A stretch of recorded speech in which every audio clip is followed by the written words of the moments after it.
Hi friends, welcome to Homemakers Dreams, our dream channel. പുതിയൊരു recipe ആയിട്ട് വളരെ easy ആയിട്ട് എപ്പോഴും പറയണ പോലെ വളരെ ഈസി ആയിട്ട് ഉണ്ടാക്കാൻ പറ്റുന്ന ഒരു പുതിയ റെസിപ്പി ആയിട്ടാണ് നമ്മൾ വന്നിട്ടുള്ളത്. കുട്ടികൾക്കൊക്കെ ഇഷ്ടപ്പെടുന്ന പാസ്തയാണ് നമ്മൾ ഉണ്ടാക്കുന്നത്. വീട്ടിൽ ഈസി ആയിട്ട് പ്രിപ്പയർ ചെയ്യാം. അത് വീട്ടിലുള്ള സാധനങ്ങൾ വെച്ചിട്ട് നമുക്ക് വൈറ്റ് സോസും വേണ്ട, റെഡ് സോസും വേണ്ട, അങ്ങനെ ഒരു പുറത്തുനിന്ന് വാങ്ങുന്നതോ അങ്ങനത്തെ സാധനങ്ങളൊന്നും വേണ്ട. നമ്മുടെ വീട്ടിലുള്ള സാധനങ്ങൾ വെച്ചിട്ട് വളരെ ഈസി ആയിട്ട് നമുക്ക് ഉണ്ടാക്കിയെടുക്കാം. അപ്പോൾ ആവശ്യമുള്ള സാധനങ്ങൾ പാസ്ത ഇവിടെ എടുത്തിട്ടുണ്ട് 1/2 കിലോ, 2 ചെറിയ സബോള, 2 ചെറിയ തക്കാളി, അതേപോലെ 3 ടേബിൾ സ്പൂൺ മുളക് പൊടി.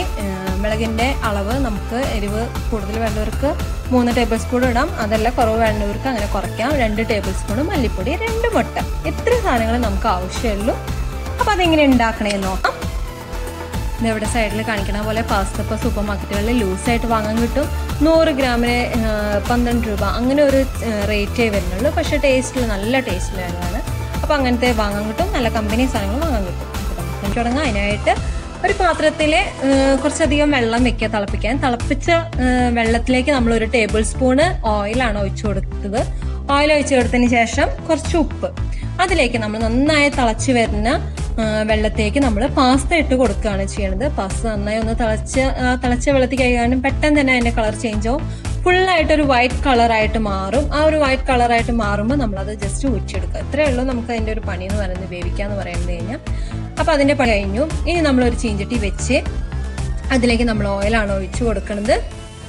ആ ഓയിലിലേക്ക് നമ്മൾ ചെറുതായി അരിഞ്ഞു വെച്ചിട്ടുള്ള സബോള ഇട്ട് കൊടുക്കാം. നമ്മുടെ വീട്ടിലുള്ള മസാലയൊക്കെ വെച്ച് ഉണ്ടാക്കുമ്പോൾ കുട്ടികൾക്ക് മാത്രമല്ല വലിയവർക്കും ഭയങ്കര ഇഷ്ടം. അപ്പോൾ ഈ സബോള ഒന്ന് വഴറ്റി വരുമ്പോൾ, ഒന്ന് റോസ് കളറായി വരുമ്പോൾ അതിലേക്ക് നമ്മുടെ പൊടികൾ ഇട്ട് കൊടുക്കാം. മുളക് പൊടി, മല്ലിപ്പൊടി.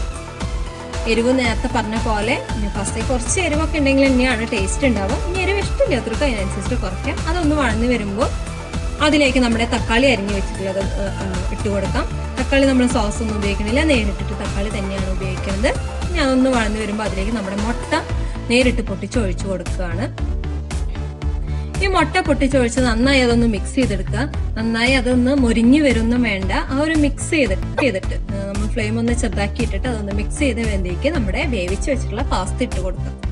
ഇത്രയേ ഉള്ളൂ നമ്മുടെ ഒരു പണി എന്ന് പറയുന്നത്. ആ പാസ്ത ആ ഒരു മുട്ടയിൽ കിടന്നിട്ട് അത് നന്നായി അതൊന്ന് മിക്സ് ആവണം. എന്നുവെച്ചാൽ നന്നായി മുട്ട പൊരിച്ച പോലെ ആക്കരുത്. ആ ഒരു മുട്ട വേവണ ഒരു പകുതി വേവിൽ വേണം നമ്മൾ പാസ്ത ഇട്ട് കൊടുക്കാൻ. ആ ഒരു വേവിൽ ഇട്ടിട്ട് നമ്മൾ അത് നന്നായി മിക്സ് ചെയ്തെടുക്കുക. ഇതിൽ നമുക്ക് ഉപ്പുണ്ടോ നോക്കാം.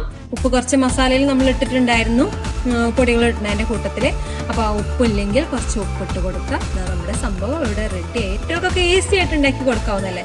യാതൊരു കെമിക്കലും നമ്മൾ ഇതിൽ പൊടികളോ സോസുകളോ ഒന്നും നമ്മൾ ചേർക്കണില്ല. അപ്പൊ അതാ ഈസി ആയിട്ട് എനിക്ക് കൊടുക്കുക. അത് വലിയവർക്ക് ഇഷ്ടപ്പെടും. Pasta ready. അപ്പൊ എല്ലാവരും ഒന്ന് ട്രൈ ചെയ്ത് നോക്കുക. ബൈ.